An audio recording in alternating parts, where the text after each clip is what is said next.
చేప జనతోని ఆమ్లెట్స్ని ఎలా ప్రిపేర్ చేసుకోవాలో చూసేద్దామండి. ముందుగా చేప జనని బాగా వాష్ చేసుకొని పక్కన పెట్టేసి దాంట్లో కొంచెం సన్నగా చాప్ చేసి పక్కన పెట్టుకున్న ఆనియన్స్, కొత్తిమీర, చిల్లీ పౌడర్, పసుపు, ఉప్పు, ధనియాల పొడి, అల్లం వెల్లుల్లి పేస్ట్ వేసి బాగా మిక్స్ చేసుకోవాలండి. స్పూన్తో కాకపోయినా మనం చేతితో మిక్స్ చేసుకుంటే ఈవెన్గా మిక్స్ అయిపోతాయి అన్నమాట.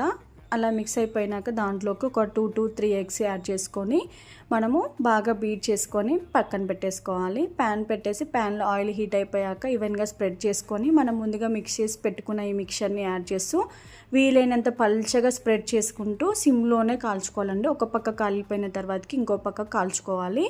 అలా కాలిన తర్వాతకి మనము సిమ్లో కుక్ చేయడం వల్ల ఈవెన్గా కుక్ అవుతుంది, లోపల ఉన్న జన కూడా సాఫ్ట్గా అవుతుంది. అంతేనండి, ఎంతో టేస్టీగా ఉండేటువంటి జన రెడీ అయిపోతుంది. మీరు జనతో ఏమేమి రెసిపీస్ చేశారో కామెంట్ చేయండి. Thanks for watching.